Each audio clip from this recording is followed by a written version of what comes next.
My name is Justin Hulog. I'm the General Manager for Riot Games for Southeast Asia and Taiwan. My day-to-day job is overseeing our markets. That involves everything from the marketing, the publishing, and the development and localization of our games here in Southeast Asia.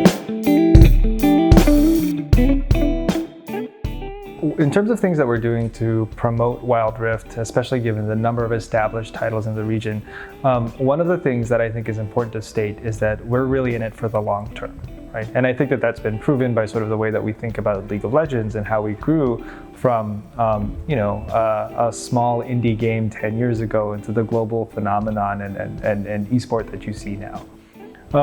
That said, with Wild Rift, I think that there's a couple of things that we need to do and to acknowledge, and a couple of things that we need to fix. The first thing is that for our existing player base, we need to make sure that their experience is top-notch. And there's a couple of places where I think that we can focus. From a product perspective, we're making bigger investments in making sure that the ping and latency issues that our players are experiencing on a day-to-day basis are resolved, especially for all players, right? Whether or not they're in an environment like Singapore, which has very strong, stable internet, or in other places like the Philippines, where I'm from, where oftentimes one monsoon can change your internet connection and make it super hard to connect. From a publishing perspective, we're making bigger investments in local marketing, really making an effort to build out our presence so that we can have local communities, local activations, and then really thinking about how we tailor that content and tailor our marketing to be resonant with our local players. The other piece that I think is important is we're also making bigger investments from a partnerships perspective. So thinking about being less restrictive in terms of how we work with partners and finding partners that are more local, that are more connected to our players, that our players would be really excited about. And the last thing that I think is really important is that we want to make a global esport out of Wild Rift. And I think that that's something that none of our competitors can say that they do, right? We want to make sure that if you are good at Wild Rift and you are a team that is successful in Wild Rift, you have the opportunity to compete and be recognized on a global stage. And I think that that's one of the things that we are uniquely qualified to do.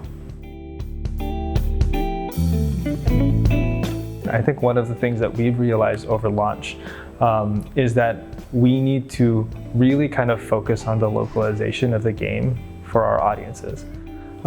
So at the same time, though, I think that the way that other companies localize, while it's been very effective for them, hasn't been or isn't necessarily an approach that will work really well for us. And that's because when you think about how Riot thinks about, like for example, how we approach localization in League of Legends, we tend to produce high quality global events that have global resonance. I think an example of this is KDA, right? So KDA is a skin line that we had originally put together, which was based on K-pop. That skin line originated with the Korean team, but we realized that if we spent a little bit of time investing in it and tweaking it and sort of making it more applicable, that would have big global reach. And that actually has had a ton of reach, right? So KDA's the music video, Pop Stars, right, has, I think, something like 450 million views on YouTube. Here in Singapore, KDA became a phenomenon where we were on the cover of Elle Singapore, right? And so when I think about how we approach the problems here and how we make Wild Rift grow, we have to find the right balance between localizing so that our content feels tailored to our audiences, but also making sure that the quality level is high enough that someone in Europe can look at the content and be excited about it and want to play it or want to engage with it.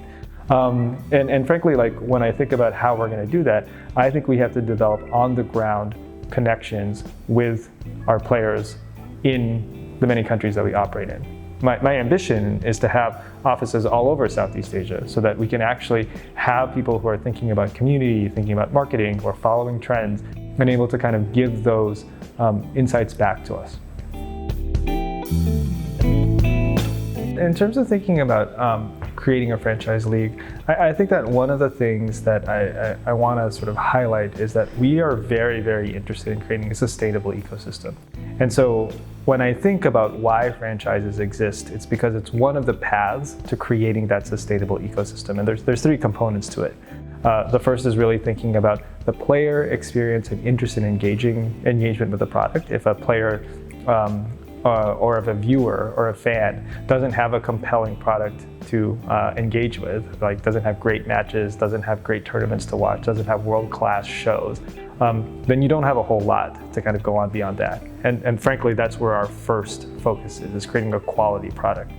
I think the second thing is making sure that we have the right teams in place to sort of support the development of those products, right? And to support both the product teams and the teams that are participating.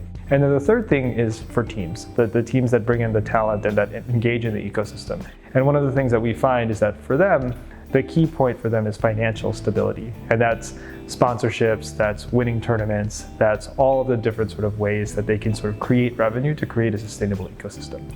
So that's my long way of saying that we won't rule it out. Franchises are definitely one path, but I think that first we need to make sure that we have to make the ecosystem foundation strong, and then after that we'll be in a position to assess whether or not franchises make sense.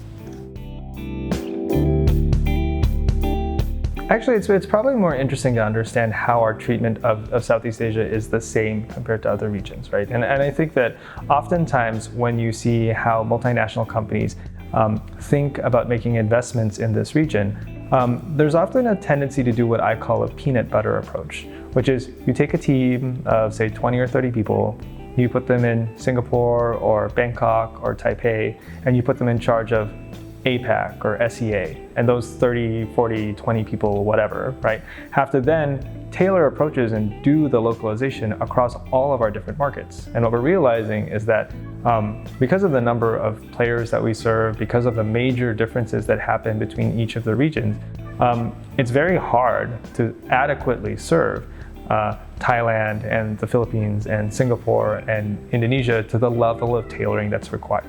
And for me, especially over the past year, I think that the hardest thing has been with the pandemic, we can't travel. So we had a hub approach at first where we thought that we could just have most of our staff here in Singapore and then travel back and forth. And obviously we haven't been able to do that. And we launched 3 games and are planning a couple more launches without being able to kind of go back and forth. So for me, at least, that's made me realize that the thing that we need to make investments in is to have strong local presences in our markets. And that's one of the things that we're doing this year, is starting to make concerted efforts in building a local presence, not just in Singapore, but also in the Philippines, in Indonesia, and in Thailand. So there's been a lot of talk about exclusivity recently in the market, and of teams in certain geographies, particularly in Indonesia, being limited from being able to play in our tournaments and in our games, right? And frankly, I think it's really disappointing, particularly for players and for fans who would like to see those teams participate.